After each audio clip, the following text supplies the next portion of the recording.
আরে কে তুই?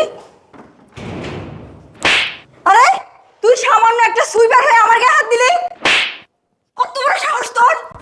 আরে তুই আমাকে মারছিস কেন বুঝলাম না, কি সমস্যা? এই তোর এত বড় সাহস, তুই একটা সামান্য সুইপার হয়ে আমারই ঘরে এসে আমার গায়ে হাত তুললি? দাঁড়া, তোর ব্যবস্থা আমি করতেছি। এই ডাক, তোর কোন বাবা আছে ডাক।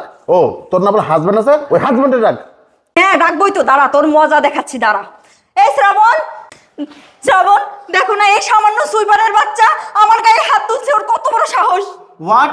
সামান্য একজন সুইপার হয়ে তুই আমার বউয়ের গায়ে হাত তুলেছিস? তুই জানিস আমি কে? আরে মিয়া, আপনি যারা বিয়ে করছেন এর চরিত্র সম্বন্ধে আপনি জানেন? এর চরিত্র অনেক খারাপ। কি চরিত্র খারাপ? আমার বউয়ের চরিত্র খারাপ এখন আমার তোর কাছ থেকে শিখতে হবে নাকি? সামান্য একজন সুইপার হয়ে আমার বউয়ের নামে উল্টাপাল্টা কথা বলছিস? তুই জানিস আমি কে? তোকে ঘাট ধরে একদম থানায় নিয়ে যাব।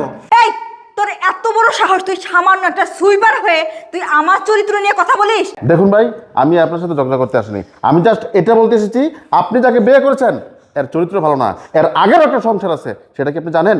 কি বললি তুই? আমার ওয়াইফের আরেকটা সংসার আছে? এই সুইপারের বাচ্চা, তুই কি করে জানলি এটা? এই সুইপারের বাচ্চা, তুই কিভাবে জানলি যে আমার আগের একটা সংসার আছে? শোন, একটা উল্টাপাল্টা কথা বলবি না। আমার বিয়ে একটাই হয়েছিল আর আমি একজনের সাথেই সংসার করি।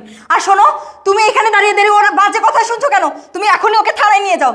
হ্যাঁ তুমি ঠিকই বলেছো, এই সোজা আঙ্গুলের ঘি উঠতেছে না, একে নিয়ে থানায় নিয়ে গিয়ে এমন শিক্ষা দিতে হবে তাহলে উল্টাপাল্টা কথা বলার একদম শিক্ষা হয়ে যাবে।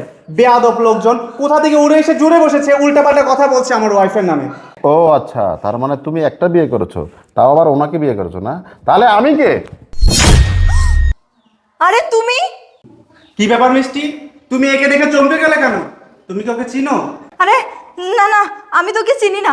আর তুমি এখানে আসলে কিভাবে? এই ঠিকানা কিভাবে জানলে তুমি?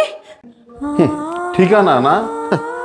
আরে এই দুনিয়ার যে কোনো প্রান্তে থাকো না কেন, যেই কোনো জায়গায় থাকো না কেন, আমি তোমাকে খুঁজে বের করতামই।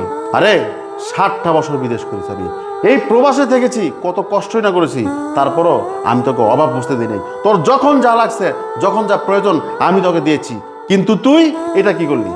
কোনো কিছুর অভাব রাখিনি, তারপরেও তুই আমাকে রেখে অন্য একটা ছেলেকে কিভাবে বিয়ে করলি? তুই 60 বছর আমি তোর জন্য কতই না চোখে জল ফেলেছি, আর সেই চোখের জল দিয়ে তুই কিনা তোর পা ধুয়ে ফেললি।